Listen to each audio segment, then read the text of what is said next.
Hello everybody and welcome to part 1 of Wyckoff. In today's section we're going to be going over exactly what Wyckoff is and how you can, begin to start understanding the concept of Wyckoff, right? So let's begin. What is Wyckoff? Wyckoff is a schematic used by smart money in order to distribute a large order across an area into smaller orders where the liquidity can be provided, right? And Wyckoff can be seen on all time frames, right? So it's not limited to the higher time frame, not limited to the lower time frame. It can be seen on all time frames, right? And Wyckoff will usually end with a POI or slash an order block that you can enter from. And there are two main schematics: the distribution schematic, also known as the sell schematic or the bearish schematic, and the accumulation schematic, otherwise known as the buy schematic or the bullish schematic, right? Because the distribution usually ends in you taking a sell position or a short position, and the accumulation usually ends up with, a bullish market with a buy position or a long position, right? And by the way, just small side note, whenever I say POI, that basically means order block or a point of interest, right? So let's begin now. First of all, I'm going to start off with this diagram that I've made in order to describe exactly what's going on with Wyckoff. So, as I've drawn it out in red, I'm going to, go over it with I drew it out in black, so I'm going to go over it with red. So let's begin. The first point of the Wyckoff schematic, right, for the sell schematic. So I'm just going to point this out here. This is the sell schematic. Right, so this is the distribution. I'll just write that for short, distro. Wyckoff. Right, so this is the sell schematic or the distribution Wyckoff, right? And that is called that because we usually are gonna sell at the end of the the schematic, right? And so the way the schematic starts is by the preliminary supply, right?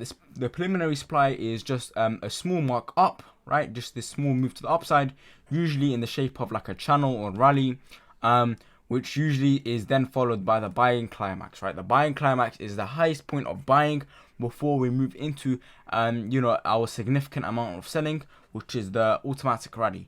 Now, the automatic rally is just a point at which price will show a sharp, quick move down to the downside, nothing too major, but it will usually break structure where the preliminary supply was, right? So wherever this was, right, the low that it left, the automatic rally will usually break that low, right? It doesn't always have to, but it's good if it does, right?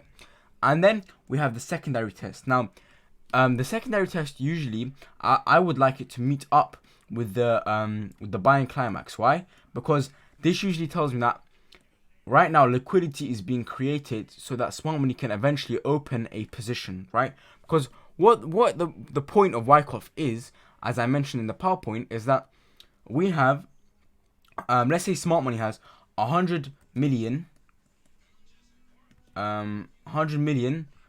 dollars that they want to distribute throughout, that they want to break up into small chunks, right, and eventually sell off a market, right?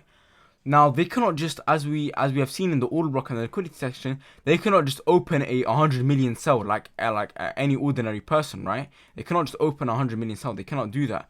So what they have to do is find the liquidity, right? So they have to create and find liquidity in which they can open smaller cells and distribute it over schematic. Hence why it's called Wyckoff distribution, right? And the same thing goes for Wyckoff accumulation.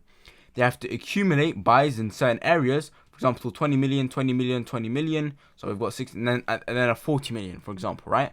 Or they will sell, right, in small chunks. 20 million sell, a 20 million sell, a 20 million sell, and then overall 40 million sell, right? And that's exactly what's going on here. I'm going to show you that step by step. So right now they've created liquidity. Why? So that they can open a position, right? And if we use the same logic here, right, there was liquidity created here in the form of resistance, right? And then eventually over here, we had a position distributed, right? So what we can assume is that, for example, in this example, we have 100 million, right? So we can say 20 million has been sold here. And then 20 million again has been sold here, right? So out of the 100 million, we've right now we've sold, so I'll write as we go along, right? So we've got 20 million, 20 million, so we've sold 40 million so far, right?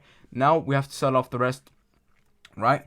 So this was our buying climax, our secondary test, right? So ST, our secondary test, right, following our automatic rally, and this will usually create liquidity in the form of resistance, so that smart money can grab this liquidity and form our UT, our up thrust, right? And this is another area where we will see a rapid area of selling, right? And this can be another area where smart money distributes a sell, right? So we can see a 20 million sell. So we've got 20 million, 20 million, and now we move into our UTAD, right? And yet again, we see smart money is accumulating or creating liquidity, right, in order to grab that liquidity and open another position. So now we can assume over here we've got another 20 million sell, right? So now we've distributed overall, smart money has 60 million, right? So now they're distributed 60 million, right? Right? And now we've got 40 million left to distribute. So what do we have here? After the creation of the UTAD, so the up thrust after distribution, we have the creation of a POI or a sell OB, right? Right, a sell OB, right? So sell OB, order block, sell order block, right? And then we will see the so we will get the mitigation of this through the last point of supply, right? And this is where smart money will, sell off everything that they've got, right? 40 million left, and and then we'll see a massive reaction and this is where we'll get our entry from, right? So this is what I'll mark out, right? And yeah, that's all there is for Wyckoff distribution. So this is applied the exact same thing for Wyckoff accumulation, except there's a bit more changes in the name of the certain points of the schematic, but the theory is exactly the same.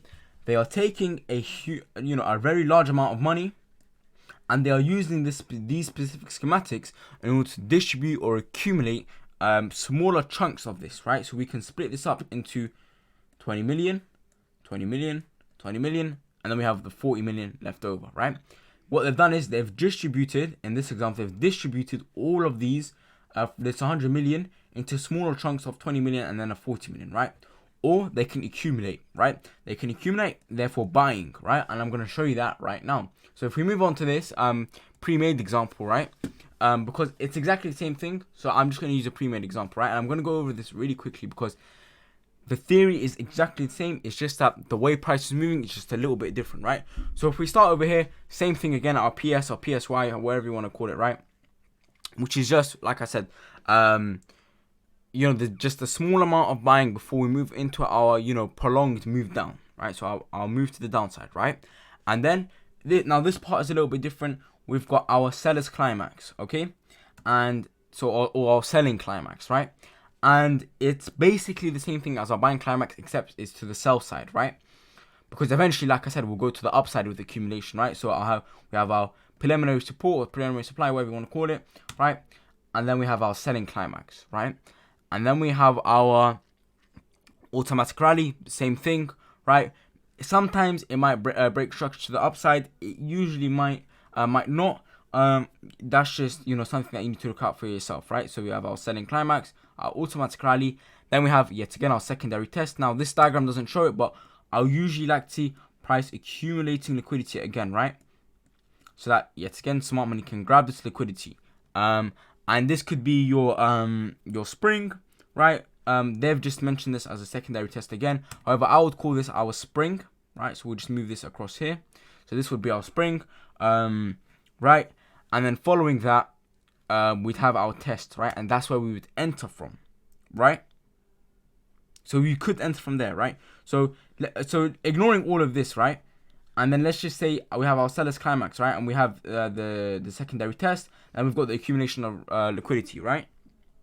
Now, we can just say that our spring area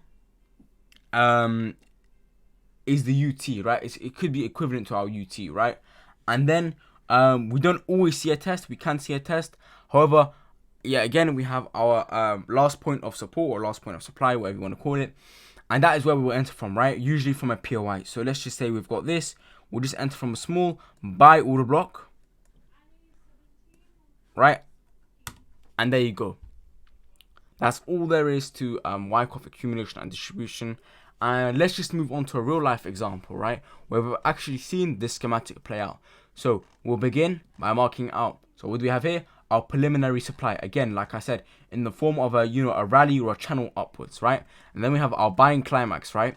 And then it's followed by the automatic rally, right? And we saw a break of structure to the downside, like I mentioned before when we were going over it, right? We have that, where is it? That break of structure to the downside, BOS, right?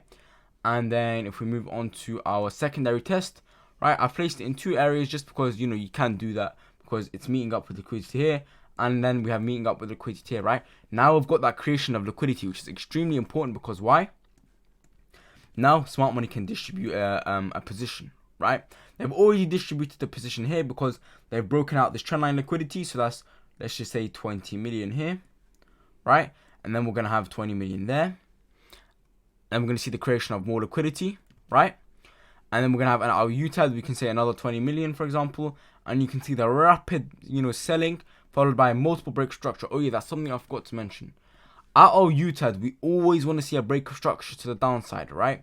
Breaking multiple structures to the downside. Why? Because this validifies our POI over here, right? And if I just show you that on this, right, so we'll have this, and we have the break of structures, right? We've got those, and you can mark this out as your sign of weakness, right? That shows that price has broken structure to the downside.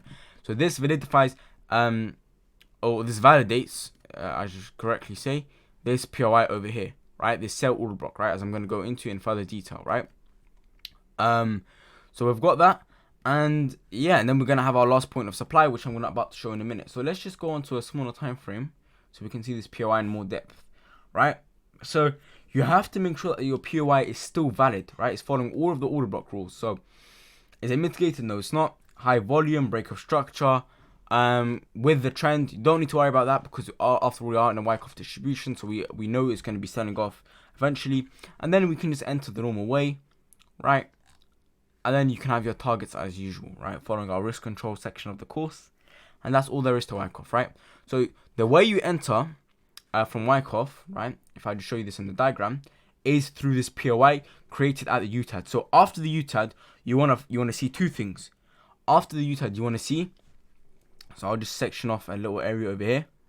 At the UTAD, you want to see